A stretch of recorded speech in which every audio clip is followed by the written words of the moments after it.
Most ChatGPT tutorials are made by people who've never used it for real work. I use it to run my AI agency every single day, and I promise you, the way I use it looks nothing like what you've seen on YouTube. Today, I'm showing you the actual tricks.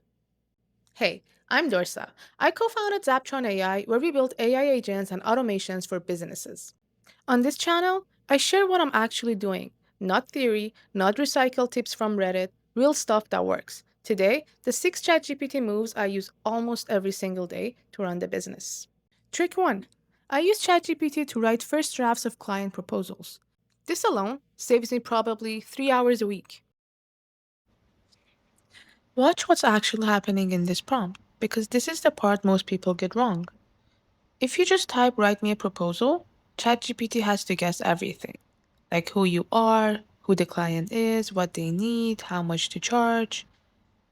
And when it has to guess, it defaults to the most generic version possible, because that's the safest bet across every context. So instead, I'm front loading all of it: the role, senior automation consultant, the context, a bakery missing online orders, and the exact shape I want it back, a problem statement, 3 deliverables, a 4-week timeline, a price range, 4 specific instructions instead of one vague one.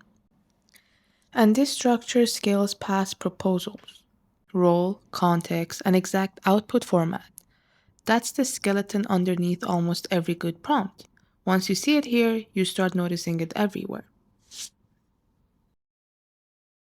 Trick 2 is one most people never bother with, and it changes everything: system prompts.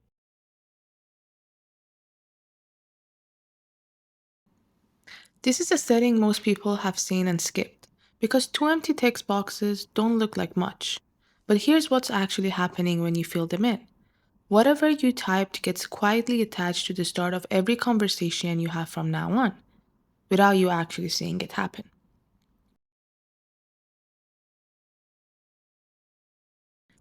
Look at what I put in mine: my tone, direct, professional, and warm.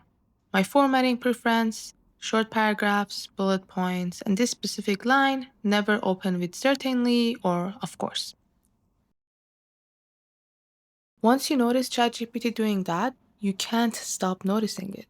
And here's the trick part: why this beats asking for tone every single time. If you put it in the prompt, you're spending words on the instructions instead of your actual question. And you have to remember to do it every single time, or the output drifts back to default. Custom instructions apply automatically, silently to everything, forever until you change them. I set mine up months ago, and it's still working on every chat I open today without making me thinking about it once. It's a permanent prompt you never retype. Most people don't realize it persists like that, which is exactly why almost nobody sets it up. And trick 3? I use ChatGPT to prepare for every single sales call. Before I get on a call with a prospect, I spend 5 minutes with ChatGPT, and I walk in knowing their business better than they expect me to. Watch the structure of this prompt, because it's doing something specific. I'm not asking, tell me about this company. That gets you a generic paragraph that reads like a summary nobody needed. I'm asking for 3 exact categories: 3 likely problems, 3 questions to ask, 2 objections with responses, numbers and categories, not an open ended request. That's the trick. A vague ask gets a vague, averaged out answer. Asking for a specific count of specific things forces it to generate distinct, concrete items instead of one mushy paragraph. The 3 problems forces 3 different problems, 2 objections forces it to actually think about pushback instead of staying positive. The format becomes useful on its own too. A numbered list is scannable in 5 seconds, which matters since I'm doing this right before a call, not studying for an exam. I paste it into a note on my phone and glance at it while dialing it. This same numbered categories move worked for almost any research ask. Instead of tell me about X, it's always give me 3 of this, 2 of that. The structure of the ask is doing the actual work, not the topic. And trick 4 is the one my team uses constantly: turning messy meeting notes into clean, usable SOPs. This one's about what ChatGPT is genuinely good at: taking something messy and turning it into something organized as long as you say exactly what organized means. Look at the notes I'm pasting in. No punctuation, half sentences, names with zero context. For example, Sarah handles the contract, something about a calendar link. A real brain dump, not a document. I'm not asking it to clean this up, which is vague and gets vague result. I'm asking it for three specific things: numbered steps, responsible person attached to each one, and a timeline. Same trick as before. Really specific structure in the ask produces specific structure in the ask. Clean this up could mean anything.